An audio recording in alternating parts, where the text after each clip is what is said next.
જન રામ કો પાવે। આ દુનિયામાં એક જ એવા ભગવાન છે કે રામને રાજી કરવા હોય હનુમાનનું ભજન કરો ને રામ રાજી થાય। બોલો, બાકી તમે જુઓ કે જે દેવતા હોય એના જ મંત્રનો જપ કરવાનો હોય, પણ એક હનુમાનજી મહારાજ એવા છે જેના માટે તુલસીદાસજી મહારાજે વિધાન લખ્યું કે એનું ભજન કરો, પ્રાપ્તિ કોની થાય? રામની થાય। એટલે સરવાળે એટલે કદાચ તુલસીદાસજી મહારાજે આ કડી અહીંયા મૂકી હોય કે રામના મારે ગુણ ગાવા છે, પણ અહીંયા વાસ્તવિકતામાં ગુરુના ચરણની રજથી મનને પવિત્ર કરી અને પછી ભગવાનના ગુણ ગાવાનો પ્રારંભ કર્યો છે। કારણ કે કમળ એ સૂર્યના કિરણથી ખીલે છે અને હંમેશા ગુરુ કેવા હોય તો જેના શબ્દ છે એ સૂર્ય કિરણ સમાન હોય અને જેના ચરણ એ પગલા એટલે કે કમળ સમાન હોય। વાણી પ્રમાણે જેના પગલા ઉપડતા હોય એ સાચા ગુરુ છે। ગુરુની પણ અહીંયા વ્યાખ્યા કરી। બાકી અત્યારે મોટા ભાગે સ્થિતિ એ છે કે કહેવાનું કાંઈ અને કરવાનું કાંઈ। આપણે દ્રષ્ટાંત આવે છે ને કે એક મહાત્માએ માવા ઉપર બહુ બધી જોરદાર વાત કરી કે માવો ન ખવાય, માવો ન ખવાય ને 8-10 જણાએ માવા મૂકી દીધા એટલે બધાએ બાપુ પાસે મૂક્યા એટલે જેવા ઊભા થયા ને એટલે બાપુએ ચલન કીધું લઈ લેજે। એટલે કે બાપુ હમણાં તમે બધાએ ના પાડીને તો કે કહેવાનું કરવાનું બે થોડું આપણે કરવાનું હોય। એટલે વાત એ છે આપણે પોથી માયલા રીંગણાની જે વાત કરીએ છીએ, પણ વાસ્તવિકતામાં સાચો સદગુરુ એ છે કે જેના શબ્દ પ્રમાણે જેનું પોતાનું જીવન હોય। હવે હું માવા ખાતો તમને ના પાડું તો મેળ ન આવે, એટલે પહેલા મારે બંધ કરવા પડે તો હું તમને કહી શકું। પણ એમાં આજે ઘણી વાર તો તમે એમ કહેશો સ્વામી તમે નથી ખાતા, તો એમને કહો તો અમારામાં કાંઈ ફરક નથી પડતો। આપણે ખબર ગઈ કથામાં ગંગાજી કિનારે ઘણા બધા માવા બંધ કરાવ્યા, એમાં એક બે હજી છે મને યાદ કરાવ્યું કે જે માવા બંધ એ વખતે કર્યા, આ વખતે પછી તમારો મેળ આવે તો કરજો। પણ કહેવાનો અર્થ એ છે કે વાણી પ્રમાણે વર્તન કદાચ ન જોવા મળે, માનો અમે નથી ખાતા, અમે કહીએ છીએ છતાંય ન છૂટે તો, એટલે એમાં બે વસ્તુ હોય કે તમે લેમ્પ કરો તો કાં તો પાવર ન આવતો હોય તો લેમ્પ ન થાય, અને કાં લેમ્પ જ ઉડી ગયો હોય તો લેમ્પ ન થાય। હવે નક્કી આપણે કરવાનું, અહીંથી પાવર નથી આવતો કે તમારો લેમ્પ ઉડી ગયેલો છે। લાઇટ ન થાય એટલે એમાંથી બે વસ્તુ છે, કાં તો અહીંથી પાવર નથી આવતો અને કાં તમારો લેમ્પ ઉડી ગયેલો છે, નકર લાઇટ થાય ને થાય।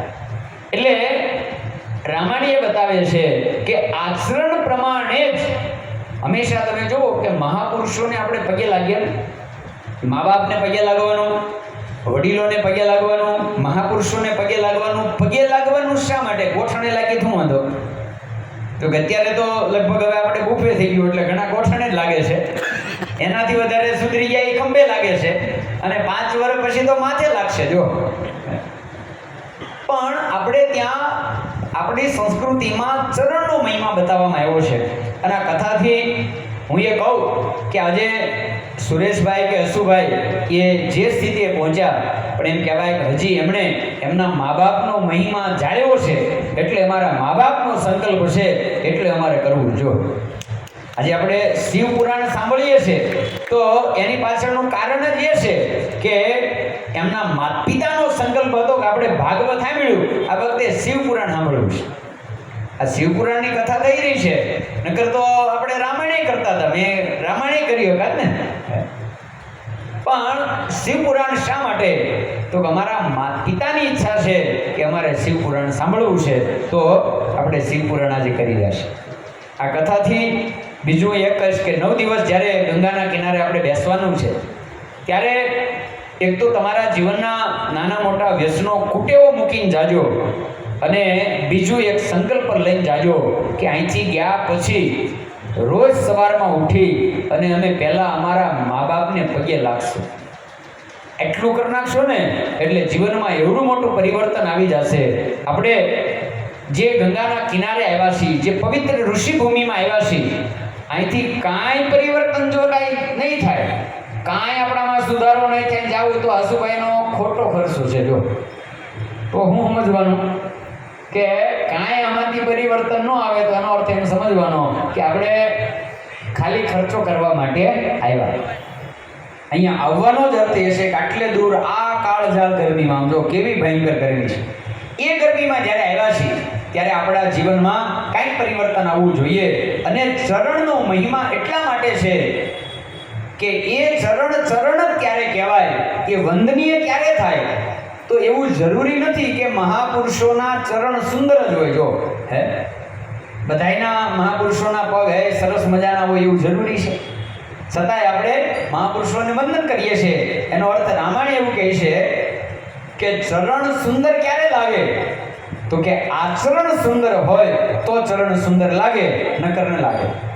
રામાયણમાં કથા આવે છે કે ચિત્રકૂટમાં એકવાર સ્ફટિક શિલા ઉપર માં સીતા અને પ્રભુ રામજી બંને બિરાજમાન છે.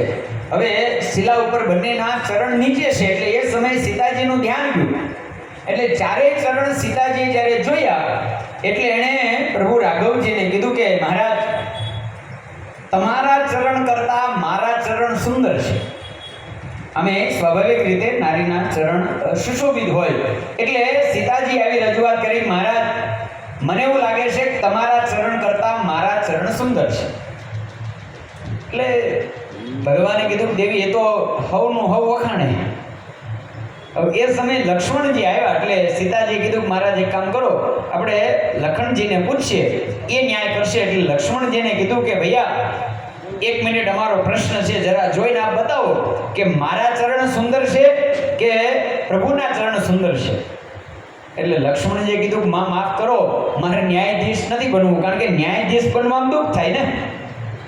એટલે હું આપનો સેવક છું એ બરોબર છું, મને ન્યાયાધીશ બનાવવાનું રહેવા દો. એટલે લક્ષ્મણજીએ કીધું, માં સીતાજીએ કીધું, જો ભૈયા આમાં કાંઈ વાદ વિવાદ નથી, આ તો સહજ ચર્ચા છે. એટલે જે આપને જે સારું લાગે કહો, એમાં નહીં હું નારાજ થાવ કે નહીં પ્રભુ નારાજ થાય, આપને જે લાગે એ આપ ન્યાય કરો. એટલે એ સમયે લક્ષ્મણજીએ પ્રભુ રામના ચરણ બતાવીને એમ કીધું કે આ ચરણથી આ ચરણ સુંદર છે. પ્રભુ રામના ચરણ બતાવી અને કીધું કે આ ચરણથી આ ચરણ સુંદર છે. એટલે સીતાજી રાજી થઈ ગયા કે રામના ચરણ કરતા મારા ચરણ સુંદર છે. એટલે સીતાજી જેવા ખુશ થયા. એટલે લખનજીએ કીધું કે માં રાજી રહેજો, પણ આનો અર્થ એટલો જ નથી. માં આનો અર્થ એ છે કે આ ચરણ છે એટલે આ ચરણ સુંદર લાગે છે. એટલે કે બાજુમાં પ્રભુના ચરણ ન હોય તો તમારા એકલા ચરણની આટલી કિંમત થાય નહીં. એટલે આ ચરણ છે એટલે આ ચરણ સુંદર છે. એટલે રામ થકી સીતાનો મહિમા છે. એટલે પ્રભુ રામે ખુશ થયા. એટલે લક્ષ્મણજીએ કીધું, મા બાપ બે રાજી રહેજો. આનો ત્રીજો અર્થ છે કે આચરણથી ચરણ સુંદર લાગે છે. તમારું આચરણ પવિત્ર છે, તમારું ચરિત્ર પ્રવર છે, તમારી ક્રિયા પવિત્ર છે, એટલે તમારા ચરણ વંદનીય લાગે છે, એટલે સુંદર લાગે છે. બાકી કરમ હારા ન હોય, પગ ગમે એવા રૂપાળા હોય, કોને પગે લાગે? એટલે એનો ત્રીજો પણ અર્થ છે ને. એટલે રામાયણમાં પણ એમ કહેવાય, તુલસીદાસજી મહારાજે આ બાબત બતાવી, બંધવ ગુરુપદ પદ્મ પરાગા સુરસી સુબાસ સરસ અનુરાગા. તુલસીદાસજી મહારાજે રામાયણના પ્રારંભમાં પણ એમ કહેવાય કે ગુરુના ચરણની રજની વંદના કરી છે. એટલે ગુરુના ચરણની રજને વંદન. કારણ તો આપણા મનમાં સંશય થશે કે ગુરુના ચરણની રજ લઈ, હવે એ તો બધી આયલા હોય અને પગે જે ધૂળ ચોટી હોય એ ધૂળ હારી હોય. તો આજે આપણે ભસ્મનો મહિમા સાંભળ્યો કે જે ભસ્મ આપણે વાસણ ઉટકવામાં ઉપયોગ કરતા હોઈએ, પણ એ જ ભસ્મ જેને આપણે નિમ્ન ગણીએ, એમ કહેવાય ભગવાનના લલાટે પહોંચી જાય એટલે મહાપવિત્ર ભસ્મ બની જાય. વસ્તુ સામાન્ય છે, પણ પરમાત્માને અડી જાય તો એ મહાન બની જાય. એ જ રીતે કોઈ મહાપુરુષના ચરણને રજ અડી જાય તો એ રજ પછી પવિત્ર થઈ જાય. અને આંખને અડાડો તો આંખ પણ ખુલી જાય, એટલે આંખ પણ પવિત્ર બની જાય. એટલા માટે તુલસીદાસજી મહારાજે અહીંયા ગુરુના ચરણમાં વંદન કરી અને પ્રભુની પાસે ત્રણ વસ્તુ તુલસીદાસજી મહારાજે એવી રજૂઆત કરી, ભગવાનની આગળ કીધું, હે પ્રભુ, તમે ત્રણ વસ્તુ મને આપો અને બે મારી લઈ લો. અમે આપણે માણા ને એટલે આપણે લેવાનો કાર્યક્રમ જાજો કરીએ, દેવાનો ઓછો કરીએ. એટલે અહીંયા તુલસીદાસજી મહારાજે કીધું 3 વસ્તુ મારી પાસેથી લેવો.